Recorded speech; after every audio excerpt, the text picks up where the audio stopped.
Do you ever just have a really good session?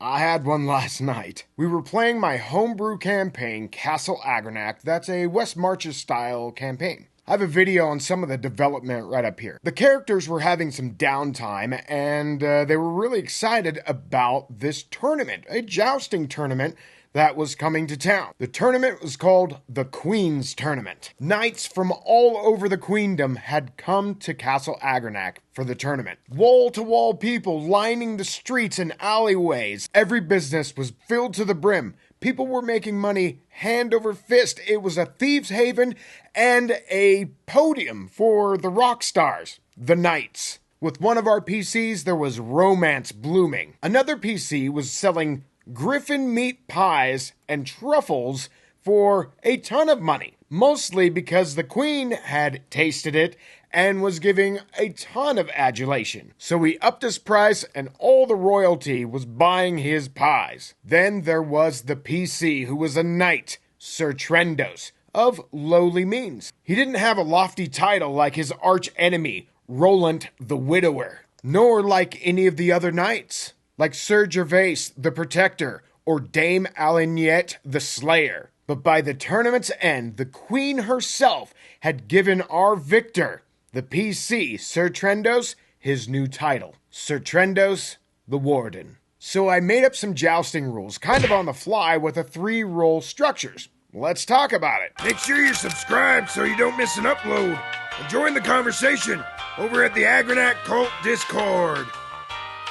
So the idea here is really simple jousting rules that will fit a D20 system. There are some other really great jousting rules out there, but what I wanted to do was really be able to rack up the tension quickly and then have a payoff just as quick. So I took this idea kind of from Torg, where you have intense situations, and instead of just resolving it on one single roll, you actually do a series of rolls. And each one of the rolls kind of plays into the next to see if you are successful or not. So let's read through it. 2 contestants on horseback in full plate armor and shield, armed with blunted lances, face off with a fence between them. Each contestant faces each other in their own respective lanes. Once the signal is given, the riders charge towards each other, aiming first and foremost to knock the other rider off their horse, and therefore win the contest.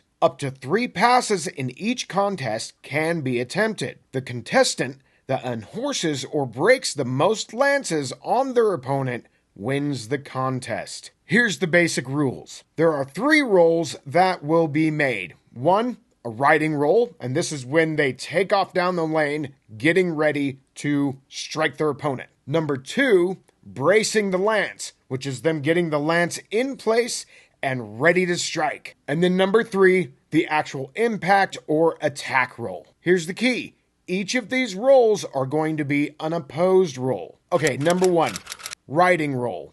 Make opposed riding rolls of animal handling or your wisdom to start the charge. The winner of the contested roll will gain +1 to their attack roll. Number 2, bracing the lance roll. Make opposed dexterity rolls to seat the lance and ready yourself for your attack.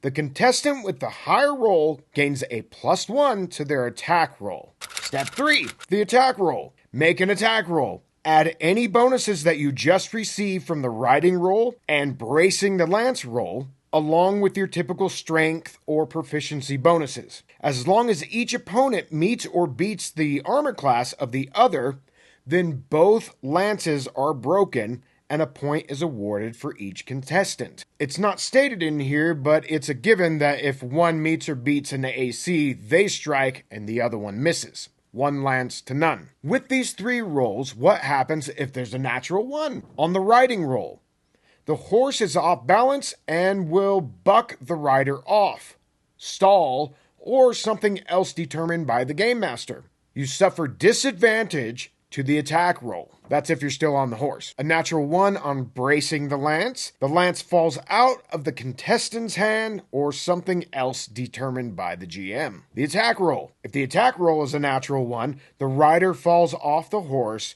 losing the contest. If both contestants roll a natural 1, they're both unhorsed. And I guess you'll have to do some sort of thing to see who fell first, because the other guy would be the winner. Then again, I don't really know all the nuances of jousting, which is why these rules are awesome. You can fake it. So what happens with natural 20s? On the riding roll, you gain advantage to your attack roll. Awesome. Natural 20 on bracing the lance roll, gain advantage to your attack roll. And by the way, advantages stack. So you could have 3 d20s to roll on your attack roll. Now, if both opponents roll a natural 20, both contestants are potentially unhorsed. Not automatically like the natural 1. Make a strength roll to determine if either rider can remain on their horse.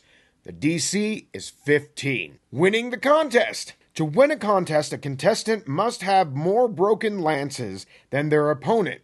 1 to 3, 2 to 3, or 0 to 3. Ties can be worked out by a final sudden death round, or if you want, they can both whack each other with swords until one gives up. And then obviously, rolling a natural 20 automatically unhorses your opponent, and the contestant that did so wins the contest. This may be more rules than you may even want, but I found that doing these 3 rolls per pass really up the tension of the final blow. This may seem like a lot of rules, but if you're playing a game like 5e, then this should seem like child's play.